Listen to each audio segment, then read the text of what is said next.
So, how are we supposed to respond to wickedness when it seems to be succeeding, whether it's on a national level, a local level, a family level? Wickedness is everywhere, but it sure seems to be real prevalent right now with all the corruption, violence. Everything that we have considered normal almost has been wiped away in 1 year with COVID and all the political upheaval. Seemingly just the culture and the society around us is just angry and fearful. How do we as believers respond? What are we supposed to do when it seems like evil is succeeding, when it seems as if wickedness just seems to be growing and growing? What are we supposed to do? I'll give you a forewarning as we go through this. Some might say that I'm promoting pacifism, but actually I'm not at all. If anything, it's the very opposite. We are not supposed to be passive whatsoever. We are not supposed to be people who just sit back and watch the world deteriorate. We are people who are supposed to be very active, making every effort to do good, every effort to bring the grace of God to others. And yet, where do we do that? How do we do that? God has spoken in his word. We're to be doing that in our neighborhoods, love your neighbor as yourself. We're supposed to be doing that in our churches. We're supposed to be doing it in our workplace, in the marketplace. Basically, wherever you are at, you are supposed to bring good to that place, good to the people around you. Whatever opportunity you have, you do good to all people, as he talks about in Galatians 6. We're to be making every effort. And that sounds very Christian, sounds very easy, but the reality is we get waylaid by all kinds of things, especially when fear and anger seem to be growing in society. It's not as if we're immune to that. We're sinful. We're selfish. We are short-sighted. We are our fleshly people. And so it's not like we Christians are some special class of people who we never get angry or get fearful. No, we do, because we still choose to sin. We still are selfish until our nature is destroyed and filled with Christ. That's what we're going to struggle with. But we have to understand what God gives us in his word, because I think oftentimes we start to look at history, we look at patterns of things that have gone on in the past, and we fear what could happen in the future. And we start thinking through, I don't want to be a sucker who really just gets caught up by, things like Nazis or people who will take advantage of us or come and kill us and take away our property or whatever. There's all kinds of things that could or might happen. But we start to think through it in a more of a worldly what if kind of way, and if someone had done something differently in the past, maybe that wouldn't happen, and we start to think through things in our own wisdom, and we start to act out of the worldly wisdom, as he says in 2 Corinthians, rather than God's grace. We're to conduct ourselves according to God's grace, not according to worldly wisdom. And so that means we have to be holy. We have to be sincere. We have to be loving. We have to be concerned about other people's souls. And the world is the world. It's full of wickedness. It's full of sin. We as believers are full of wickedness and sin. So what are we going to do as the world seems to be filling up more and more with that? And it seems to be, dare I say, hell-bent on spreading that even to the collapse of other people, collapse of economies, a collapse of everything that some people value, and even we as Christians value, whether that's Western values, whether that's freedom, whether it's economic prosperity, whether it's ecological cleanliness.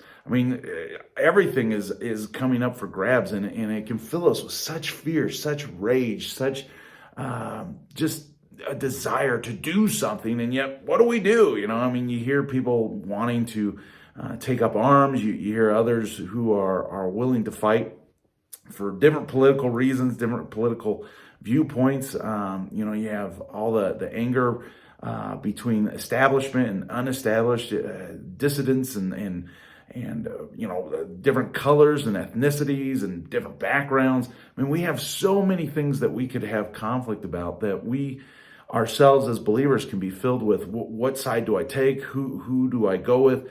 And that's kind of where Joshua found himself when the Lord came to him. He goes, well, whose side are you on? Joshua said that. No one's side. I am the side. This is the Lord, the host of the army. And so you look at that and go, we tend to go, well, whose side do I take? The reality is, if you take a human side whatsoever, you're going to take the wrong side, because the things of man are not the things of God. The things we have in mind are not the things God has in mind. And that's why it never goes the way we really think it should, or the way we expect. And not to say again that we just go, oh, well, whatever. No, it is as the Lord wills, but we are given a commission. We are given a mission to honor the Lord, to bless people, to seek the salvation of the lost, and to build those up who are saved.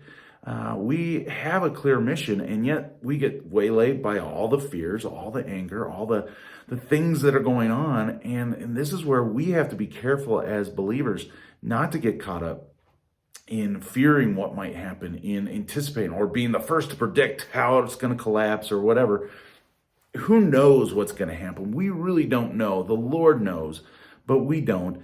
And so we have to actually walk by the Lord, trust him, and wait on him to take the next step. See, when we start worrying about steps beyond, we've talked about this before, but you start worrying about tomorrow, you're not going to deal with the problems of today. And so we have to shrink our world back, as again, we've talked about that before, but we have to really be encouraged that we don't need to take up fear as something that is sensible, or take up anger as something that's effective.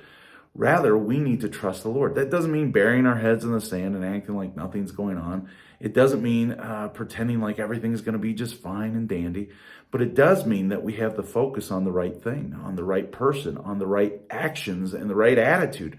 Because we start to get to the place when we're filled with fear and anger, as if our battle is against flesh and blood. Our battle is against politics or economics, or even violence. Mobs and even just riots, and all the craziness that we could point to in the news.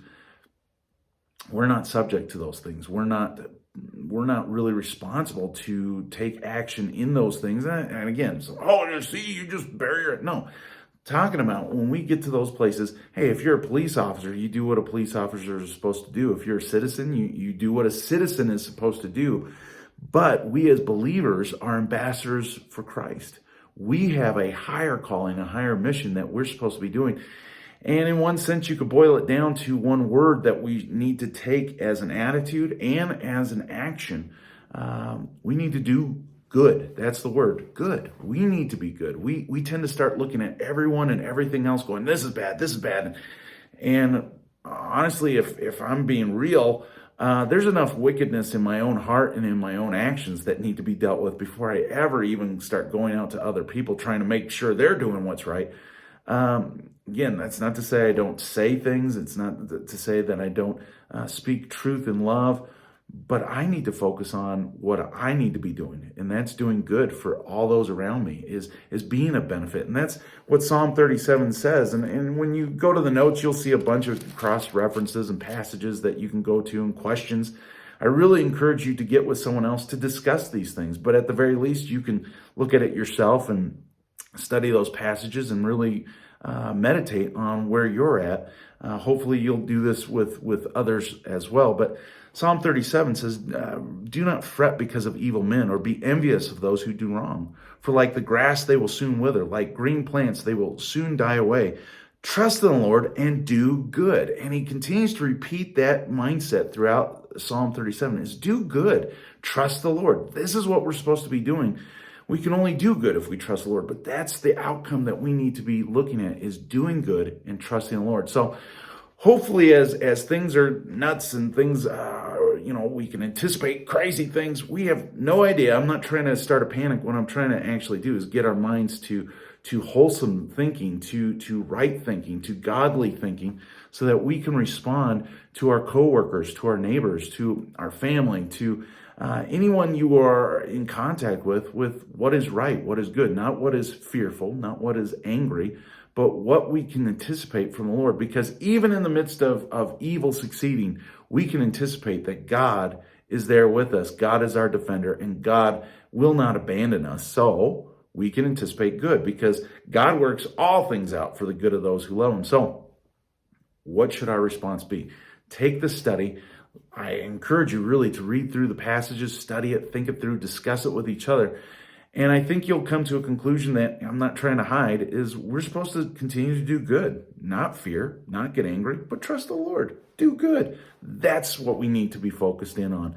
And that starts right in here. And then it moves to this and our feet and going out. So let's do good. Let's trust our Lord. Let's continue to follow his word. And we'll see what God does to save many souls and to bless those around us and find ourselves still held up by the Lord, strengthened by his word, and finding that we are blessed in him. So hope this is a blessing to you guys. Hope the study and the obviously the passages of scripture will bless you more than anything. So get into that, discuss it. And anyways, hope this blesses. I pray it does. Love you guys.